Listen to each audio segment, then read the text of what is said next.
Telangana RTC గాడిన పడుతూ లాభాల బాటలో ఉందని రవాణా, బీసీ సంక్షేమ శాఖ మంత్రి పొన్నం ప్రభాకర్ తెలిపారు. కార్మికుల సమస్యల పరిష్కారానికి ప్రభుత్వం సిద్ధంగా ఉందని, సీఎం రేవంత్ రెడ్డి నాయకత్వంలో ప్రజాపాలన కొనసాగుతోందన్నారు.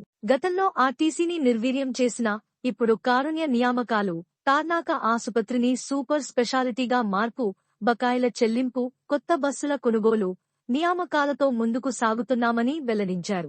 ప్రయాణికుల సౌకర్యం, కార్మికుల సంక్షేమం, ఆర్టీసీ పరిరక్షణపై దృష్టి సారించామని తెలిపారు.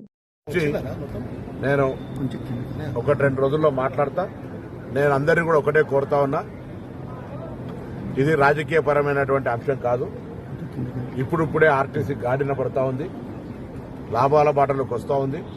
కార్మికులకు సంబంధించిన అన్ని సమస్యల్ని పరిష్కరించడానికి సిద్ధంగా ఉన్నాం. ఏ సమస్య అయినా పరిష్కరించడానికి ప్రభుత్వం, రేవంత్ రెడ్డి గారి నాయకత్వంలో ఉన్న ప్రభుత్వం, మేము ప్రజాపాలన ప్రభుత్వం. ఆర్టీసీ కార్మికుల పోరాటంతో తెలంగాణ సాధించబడ్డది. తెలంగాణ సాధించినాక 10 సంవత్సరాలు ఏమైందో మనం చూసినాం.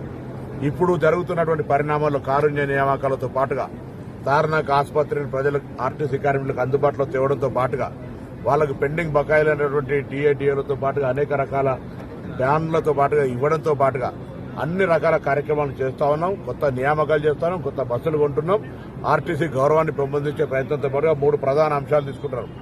1 ప్రయాణికుల సౌకర్యం, 2 కార్మికుల యొక్క సంక్షేమం, ఆర్టీసీ సంస్థ పరిరక్షణ. దీనికి నేను అంటా ఉన్నా, కార్మికులందరూ సహకరించారు, కార్మిక నాయకులు కూడా. సమ్మెకు పోవడం వల్ల వచ్చేటువంటి దాని వల్ల జరిగే ఇబ్బందులకు మీ అందరికీ తెలుసు. కాబట్టి నేను ఆ 2 ప్రధాన అంశాలు గౌరవ ముఖ్యమంత్రి గారి నోటీసులో ఉన్నాయి.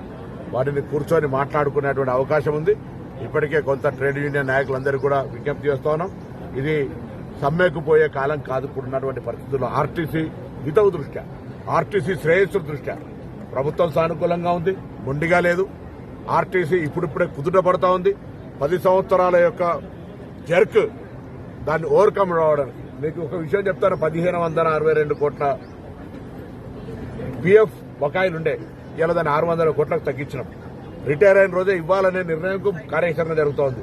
వాళ్ళ సీసీఎస్ ఫండ్స్ ఉండే, వాటిని కూడా డెట్ నుంచి తగ్గించుకుని 100 కోట్లు తగ్గించుకుని వస్తా ఉన్నాం. బ్యాంకులో ఉన్న బకాయిలున్నాయి. సంస్థ నిలబడాలి, 40,000 కుటుంబాలు బాగుండాలని కోరుకునే ప్రభుత్వం ఇది. తెలంగాణ ఉద్యమంలో వాళ్ళందరూ భాగస్వాములు. నేను ఒక తెలంగాణ ఉద్యమకారిని. ఆనాడు నై చలేగా బస్కపయ్య, నై చలేగా అని ఉన్నటువంటి వాళ్ళు. ఇవాళ ఈ సంస్థను ఒక ఉద్యమకారుడి, అదేవిధంగా ప్రజాపాలన నాయకత్వం వహిస్తున్న ముఖ్యమంత్రి, ఉప ముఖ్యమంత్రి అందరూ కూడా సానుకూలమైనటువంటి నియంతృత్వంతో పోతలేం. మేము సానుకూలంగా ఉన్నాం.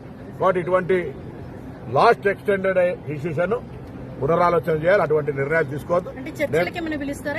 ఇప్పుడు వాళ్ళు డైరెక్ట్ నోటీస్ ఇచ్చేసారు. వాళ్ళ రిప్రజెంటేషన్ లేదా వాళ్ళకు ఉండేటువంటి పరిస్థితులలో వాళ్ళకు ఉండే హక్కును మాత్రమే లేబర్ యాక్ట్ మీద వినియోగించుకోవాలని ప్రయత్నం చేస్తారు. There is so many human relation and cordial relation, సంస్కృత సంబంధాలతోటి వాళ్ళకున్నటువంటి అనేకమైనటువంటి, నేను ఓపెన్ టు ఆల్. కాబట్టి దానికి సంబంధించి నేను వాళ్ళందరికీ కూడా ఏదైనా నా కుటుంబ సభ్యులు వాళ్ళకి బాధ ఉంటే వాళ్ళకి చెప్పుకోవాలి. నేను కూడా అంటున్నా, ఆర్టీసీని రక్షించుకోవడానికి ఇటువంటి కార్యక్రమం తీవ్ర నిర్ణయాలు వద్దని విజ్ఞప్తి చేస్తా ఉన్నాను.